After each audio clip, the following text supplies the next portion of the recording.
40 millions d'auditeurs chaque semaine, des correspondants partout dans le monde, Radio France Internationale est le vecteur de la culture et de la langue française sur les 5 continents de la planète. Bienvenue dans les coulisses de la radio du monde. RFI, la radio du monde. RFI, 19h les voix du monde. Il est tout juste 12h30 en temps universel. Vous écoutez RFI. 13h30 à Niamey. 19h30 à Dakar 21h et en temps à Kiev, universel. il est 8h à Vous Rio. écoutez Radio France 13h à New Internationale, York, 2h du 17h à matin Buenos à Aires. Jakarta. Nous démarrons notre visite par le bureau de la présidente de France Média Monde qui chapeaute RFI. Bonjour. Bonjour. Entrez. C'est plus qu'un média, c'est une institution, RFI. Qui raconte la France, surtout. Ah, pas surtout, qui raconte le monde dans lequel la France est, dans lequel elle a un statut particulier qu'on mesure pas toujours assez quand on est en France. C'est quand même le pays des Lumières. Ça compte des grands philosophes, de l'art de vivre, de la culture. Un pays un peu frondeur, qui est jamais d'accord. C'est l'enfant terrible du monde. Ça, on le raconte aussi.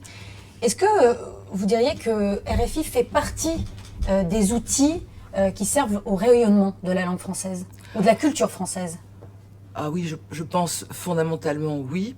D'ailleurs, c'est une des missions en tant que telle, puisque, par exemple, l'apprentissage du français fait partie depuis toujours des missions de RFI. Est-ce que vous diriez qu'il faut défendre la francophonie ?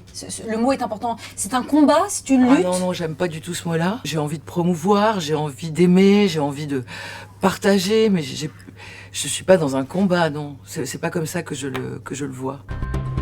On continue la tournée des studios en passant par celui d'Yvan Amar, l'animateur passionné de la danse des mots. La danse des mots, Yvan Amar. Ça défend la francophonie. J'aime pas trop ce mot défendre. Pourquoi parce que Ah, défendre ? C'est défendre ou francophonie que vous n'aimez pas ? c'est plutôt défendre. Quand on dit qu'on se défend, ça sous-entend qu'on est attaqué. La francophonie, elle n'est pas attaquée. C'est pas un Elle combat. se défend.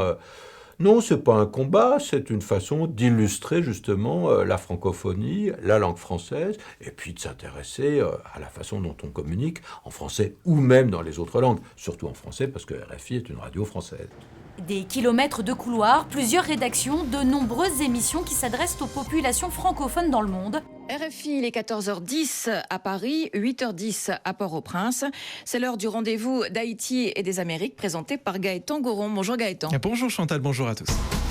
Un pays à la une, les États-Unis. Bonjour Valérie. Ça va bien ? Ça va. La francophonie, qu'est-ce que ça vous évoque ? La francophonie, c'est ce qui unit en fait tous nos auditeurs. C'est-à-dire qu'on parle en Afrique, qu'on parle en Asie, qu'on parle dans les Amériques. La francophonie, c'est ce dénominateur commun entre tout le monde. Ils ont tous cette langue française, qu'ils parlent couramment ou pas. C'est aussi pour ça que sur RFI, on a d'autres émissions, comme le journal en français facile, où on parle un peu plus lentement, avec des mots un peu plus faciles, qui permet aussi le lendemain d'être téléchargé et de faire des dictées en Afrique, et d'avoir cette approche donc, qui plaît aux très francophones et qui permet aussi d'apprendre cette langue qu'est la langue française. Les ondes de la francophonie continuent de vibrer. Dans les années à venir, RFI devrait voir le nombre de ses auditeurs grandir encore et encore.